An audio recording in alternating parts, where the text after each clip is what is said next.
Welcome back to News Watch 12 this morning. Turning it over to Storm Watch 12 meteorologist Josh Colbreth. Josh, we haven't had a whole lot of fog these past mornings because of these strong winds, right? Yes, because of the winds and also because of the rainfall. That mixes up things within the valleys, and so that's why we typically don't see fog during these setups. So for this morning, we're just seeing some very light showers along the coast in Curry County, also for portions of the Great Basin. And the coverage is going to be pretty similar to this throughout the rest of the day, and we'll go ahead and show you that with Stormcast.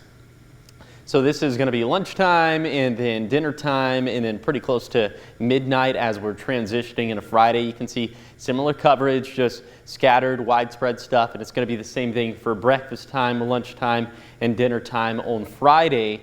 And then maybe we'll be a little bit drier as we transition into Saturday morning.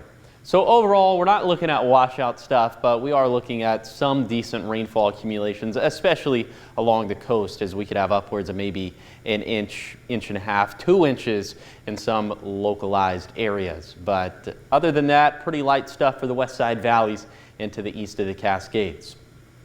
There will be a bit more of a wintry aspect this time with this storm system as, well, for this morning, snow levels are around 5,000 feet. That's a pretty intermediate range, but then dropping down to around 4,000 feet for tonight, around 3,500 feet for Friday afternoon, and maybe even a little bit lower after that. So places like Mount Shasta City, of course, and then Weed and Union Creek, maybe even the foothills of Ashland could see that transition to snow, although Mount Shasta City has already seen the transition to snow.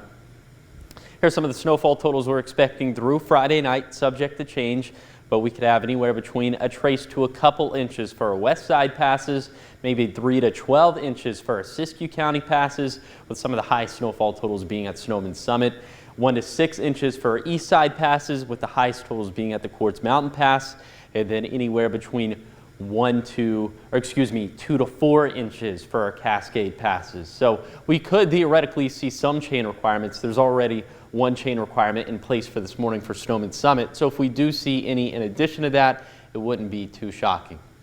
For today, we'll be about 5 degrees above average for this time of the year. Winds will gust out of the south and southwest between 20 to 30 miles per hour. Still blustery, but not nearly as strong as yesterday. And then for tonight, the winds will still gust out of the south and southwest, but this time only up to 20 miles per hour along the coast and up in the Cascades. Overnight lows are going to be around freezing for Siskiyou County, but below freezing for Klamath and Lake counties. So in these areas, you'll likely have to protect the outdoor pets, the plants, and the plumbing. We'll be drier in a Saturday, but we have more small shower chances in general for Sunday through Wednesday. We're actually going with medium impacts for all of those days, as the snow levels are going to get even lower, maybe all the way down to 2,000 feet. So we could see some more minor travel impacts, on our roadways. And the reason why snow levels are staying pretty consistent is because high temperatures are staying pretty consistent, right around seasonal values for these next 7 days. Here's a 7-day forecast for the coast. Rain and thunderstorms likely over the next couple of days, and then maybe a little bit drier into Saturday. Then for Siskiyou County, thankfully the winds aren't nearly as strong as yesterday, but still we'll be expecting quite a bit of snow for some of our Siskiyou County passes. And then for the east side, maybe 1 to 6 inches of snow on some of those passes, with the bulk of the snow coming on Friday with the lower snow levels. And then for the mountains, we'll see plenty of chances of snow over the next 7 days. And then for the Rogue Valley, definitely a little bit wetter for tomorrow as opposed to today.